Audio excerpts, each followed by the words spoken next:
Class 7 के Hindi book भाषा मंजरी का चैप्टर 5 उसका क्वेश्चन आंसर करेंगे। तो चलिए शुरू करते हैं। चैप्टर 5 पोथी। क्वेश्चन नंबर 1 है, बुद्धन क्यों खुश था? उसे नींद क्यों नहीं आ रही थी? तो चलिए इसको करते हैं। बुद्धन खुश था क्योंकि रात को अच्छी बारिश हुई थी, जिसके कारण गांव के दोहर से निकले नाले और खेतों में पानी भर जाएगा। उसे नींद इसलिए नहीं आ रही थी क्योंकि बारिश के कारण मछलियां खेत की ओर आएंगी और वह जल्दी उठकर कुमनी और झोरी लेकर वह मछलियां पकड़ेगा। क्वेश्चन नंबर 2 है, बुद्धन का आदर्श उसका बड़ा भाई क्यों था? तो चलिए इसको करते हैं। बुद्धन का आदर्श उसका बड़ा भाई मंगल इसलिए था क्योंकि जब वह 2 साल का था तभी उसके बाबा की मृत्यु हो गई थी, जिससे बचपन से ही उसका लगाव उसके बड़े भाई के साथ ही था। उसे मंगल अपने साथ रखता और जरूरी सीख देता। खेतीबाड़ी करना, पालतू पशुओं की देखभाल करना, हल जोतना, शिकार करना और मछली पकड़ना भी बुद्धन ने अपने बड़े भाई से ही सीखा था, इसलिए उसका बड़ा भाई उसका आदर्श था। क्वेश्चन नंबर 3 है, अब लोग खेतीबाड़ी क्यों नहीं करना चाहते हैं? लिखिए। चलिए इसको करते हैं। अब लोग खेतीबाड़ी नहीं करना चाहते हैं क्योंकि अब पहले जैसी बारिश नहीं होती है और लोग जितनी मेहनत करते हैं अब फसल उसका आधा भी खेतों से नहीं निकलता है। क्वेश्चन नंबर 4 है, खेतों से छोटी मछलियां क्यों गायब हो रही हैं? उन्हें किस प्रकार बचाया जा सकता है? तो चलिए इसको करते हैं। अब खेतों में अच्छी पैदावार बढ़ाने के लिए चलानी खाद, यूरिया और सल्फेट का प्रयोग करते हैं और फसल को कीट पतंगों से बचाने के लिए रासायनिक स्प्रे का प्रयोग करते हैं, जिससे छोटी मछलियां बर्दाश्त नहीं कर पाती है, इसलिए वे खेतों से गायब हो रही हैं। इन्हें बचाने के लिए पहले प्रयोग में लाने वाले गोबर खाद, नीम सिंदूर और करम पेड़ की डालियों का प्रयोग करना चाहिए, जिससे पैदावार भी अच्छी हो और छोटी मछलियों को भी कोई नुकसान न हो। अब है पाठ से आगे। इसका क्वेश्चन नंबर 2 है, लेकिन अचानक आंधी तूफान और तेज हवाओं ने सारी उम्मीदों पर पानी फेर दिया। पूरी फसल बर्बाद हो गई। फसलों के बर्बाद होने के और कौन-कौन से कारण हो सकते हैं? तो चलिए इसको करते हैं। फसलों के बर्बाद होने के निम्नलिखित कारण हो सकते हैं: आंधी तूफान और तेज हवाओं का चलना, अनियमित बारिश होना, ओले गिरना, मवेशियों को खेतों में छोड़ देना, फसल में कीट लग जाना। क्वेश्चन नंबर 3 है, मंगल दादा गांव छोड़कर शहर में काम करने चले गए। गांव छोड़कर उनका शहर जाना उचित है? तर्क सहित उत्तर दीजिए। तो चलिए इसको करते हैं। गांव छोड़कर मंगल दादा का शहर चला जाना, इसके 2 पहलू हो सकते हैं। पहला, मंगल दादा का गांव छोड़कर चले जाना गलत था क्योंकि मंगल दादा की तरह ही हर कोई गांव छोड़कर शहर काम करने जाने लगे तो खेती कौन करेगा, और अगर खेती नहीं होगी तो लोग अन्न कहां से लाएंगे।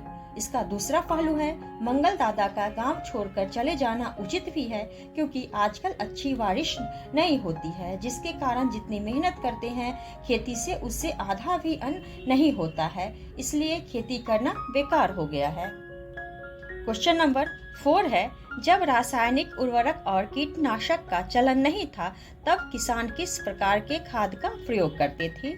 तो चलिए इसको करते हैं।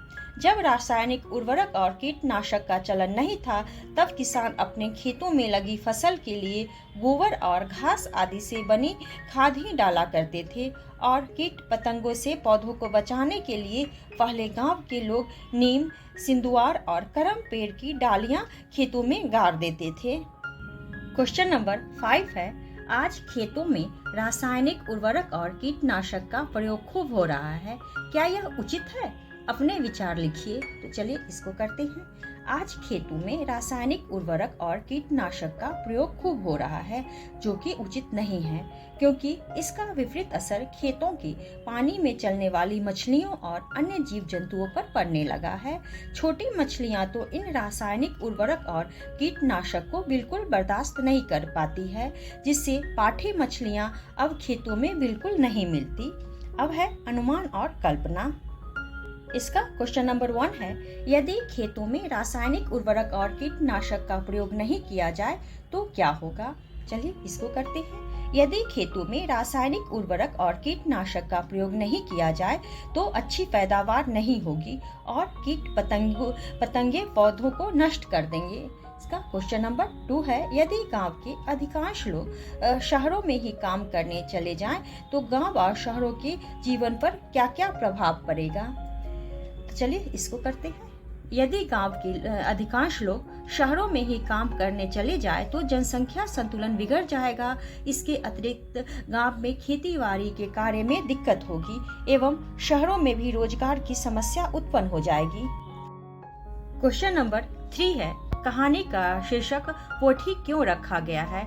आप कहानी का कोई अन्य शीर्षक सोचकर लिखिए। तो चलिए इसको करते हैं। यह कहानी पोठी मछली के माध्यम से नष्ट हो रहे जैव विविधता की ओर हमारा ध्यान आकर्षित करती है, इसलिए इस कहानी का शीर्षक पोठी रखा गया है। इसका एक अन्य शीर्षक खेतीबाड़ी का भविष्य भी हो सकता है। क्वेश्चन नंबर 4 है, यदि अधिकांश लोग खेतीबाड़ी करना छोड़ दे तो क्या होगा? चलिए इसको करते हैं। यदि अधिकांश लोग खेतीबाड़ी करना छोड़ दे तो खाद्यान्नों की समस्या उत्पन्न हो जाएगी। वर्तमान खाद्य पदार्थों के दामों में बेतहाशा वृद्धि हो जाएगी एवं मध्यम वर्गीय और गरीबों के जीवन निर्वाह करना अत्यंत कठिन हो जाएगा। अब है भाषा संदर्भ। इसका क्वेश्चन नंबर 1 है, पाठ में ऐसे अनेक शब्दों का प्रयोग हुआ है जिनका प्रयोग झारखंड की स्थानीय भाषा में खूब होता है, जैसे कुमनी, झोरी, सरई, तियन आदि। आप कहानी में आए ऐसे शब्दों को खोज कर लिखिए और उनका हिंदी रूप पता कीजिए। तो चलिए इसको करते हैं। कुमनी, इसका अर्थ है बांस का बना मछली पकड़ने का एक साधन। झोरी, थैला। गुहार, गाय बैल रखने की जगह। टांड, खेत। फिरहा, बैठकी। डुमनी, कटोरी। तियन, सब्जी। रांधना, पकाना। दोहर, ओढ़ने वाला चादर। चलाने, कृत्रिम। इसका क्वेश्चन नंबर 2 है, रात में अच्छी बारिश हुई थी।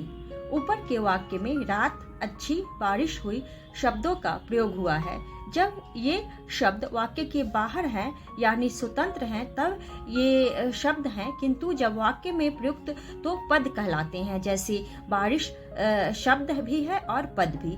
प्रत्येक वाक्य में पदों का एक क्रम होता है। हिंदी में सही पद क्रम प्रायः निम्नलिखित प्रकार से होता है: कर्ता प्लस गौण कर्म, कर्म प्लस कर्ता प्लस गौण कर्म प्लस मुख्य कर्म प्लस क्रिया। किंतु कभी कभी किसी पद विशेष पर बल देने के लिए या अर्थ में विशेषता लाने के लिए पद क्रम में परिवर्तन किया जाता है। नीचे लिखे वाक्यों को पढ़िए और बताइए कि किस वाक्य में किस पद का क्रम परिवर्तित हुआ है। नहीं ध्यान दिया मैंने, झपट पड़ी वह उसकी ओर, मौसम का यही हाल रहा, तो गांव में रहेगा कौन? इसमें है नहीं और मैंने। इसका है सेकेंड का झपट और परी, और थर्ड का है रहेगा कौन। तो आज के लिए इतना ही। अगर आप लोगों को यह वीडियो पसंद आए तो वीडियो को लाइक करें और चैनल को सब्सक्राइब करें।